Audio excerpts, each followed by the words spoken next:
This one pan steak pasta is easy enough to where anybody can do it, simple enough to where you could be eating it an hour from now, and still delicious and decadent enough to where if you make this on an at-home date night, you're definitely getting laid. So let's go ahead and get started.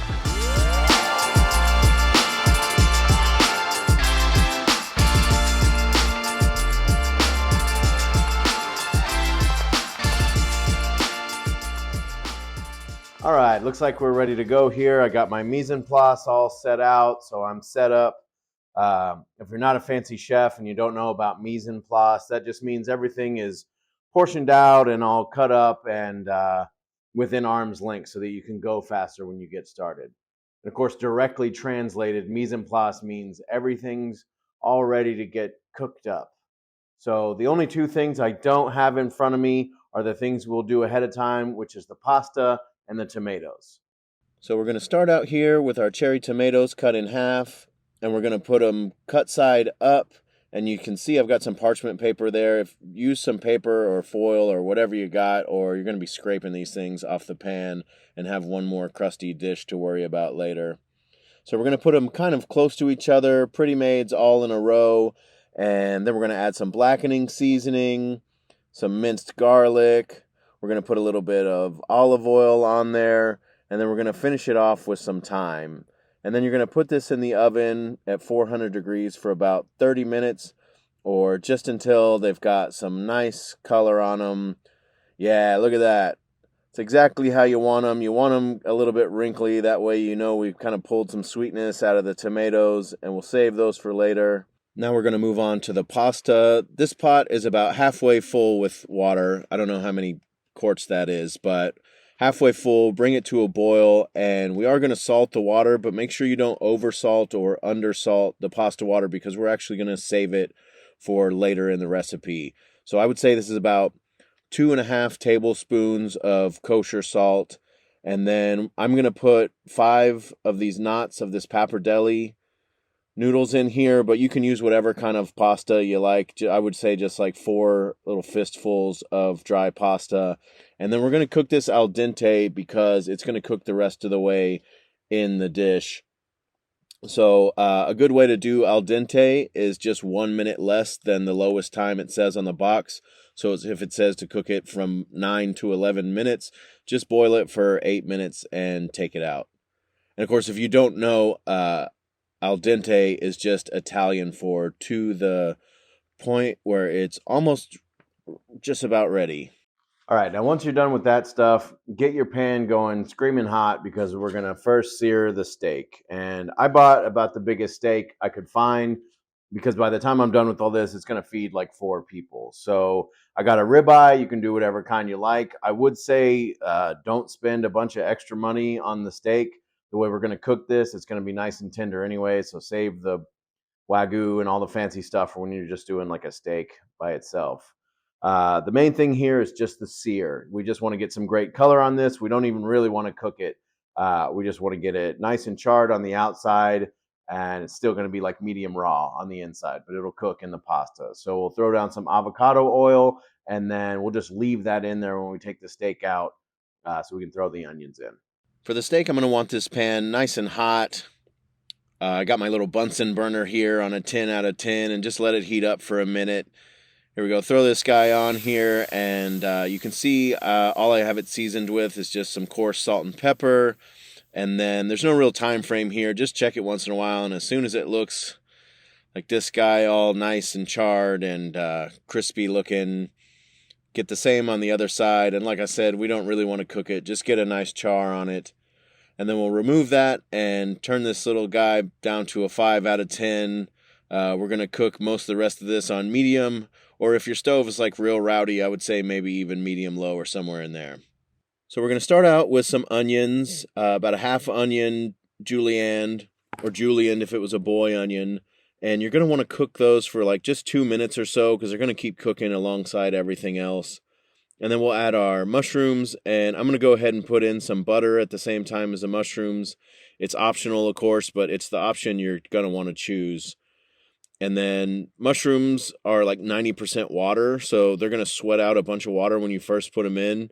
So you'll know they're done once they've soaked that water back up, and then you can go ahead and add your peppers. So we'll put in the bell peppers, and then this is kind of personal preference. If you want some crunch, you can cook them a little bit less before you add your liquids. I like mine a little bit more wiggly than most probably, so I'm going to cook all this stuff together for another like 3 or 4 minutes. Now we're going to deglaze the pan with that pasta water that we saved from earlier, and you can really use any liquid for this. All we're trying to do is just extract the flavor and any little crusties that are left over from searing that steak earlier. White wine is really good for this if you have some lying around, or the tears of your vanquished foes if you got it like that. I'm using pasta water not only because I'm a pacifist, but also because it's got the salt and a bunch of starch from cooking the pasta in it, so it's really going to help congeal the sauce together when the time comes. Then we'll do the cream. I put 1.5 cups of heavy whipping cream, and you'll notice this will come back up to a slow boil pretty quickly, but that's good. You want the cream to start reducing and the sauce to start thickening up. Next thing we'll add is about 1 tablespoon of Cajun seasoning, but if you're averse to spice, you could just do black pepper, garlic powder, and a little bit of paprika, and you'll be just fine. Then we're going to add some herbs, about 2 to 3 tablespoons of chopped Italian herbs or basil. Just make sure when you're cutting it up, you leave enough off to the sides to garnish it at the end. Next, we'll add the Parmesan, 1 full cup of Parmesan cheese. And I did get roasted in the comments last time for using cheap grated Parmesan cheese, but I have a garbage mouth, so I'm probably not even going to notice the difference if I use some expensive cheese. But definitely if you want to elevate this, you can get some nice aged Parmesan and make your sauce taste even better. And then we'll turn that down to a simmer or medium low, and we'll add our tomatoes from earlier, making sure to get all that oily roasted garlic in there, the zest of 1 lime. We're going to add the juice, but you get a little bit more flavor when you actually add the zest.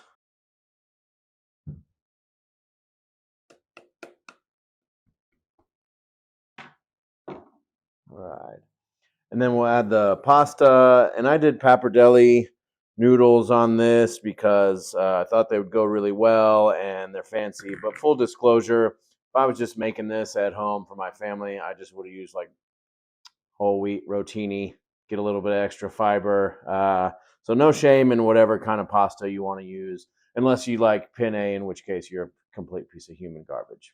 Now we're going to cut our steak up, and hopefully if you've done it right, the outside has a nice char on it, and the inside is rare to super rare. But if not, it really won't matter. But it's nice this way because this way our pasta is al dente, our steak is al dente, and it's all going to come together at the same time. And cut it into little bite-sized chunks, and I don't like the fatty, gristly part, but I know someone who does.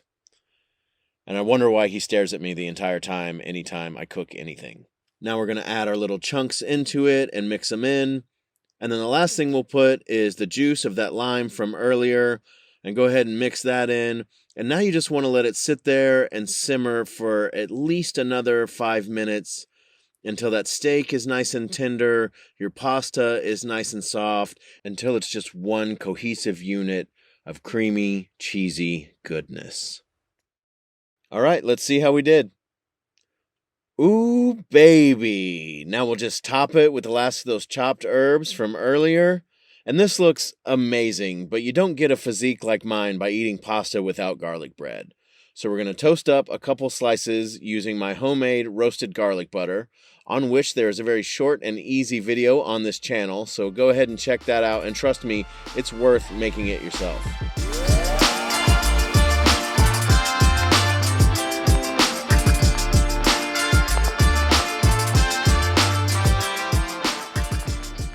And now, of course, there's only one thing left to do. Let's try it. A little bit of everything.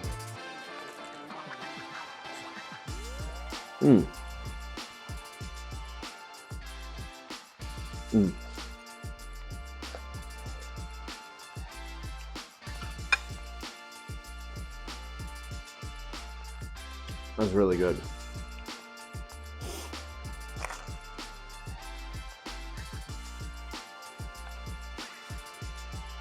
But this garlic bread was made hours ago.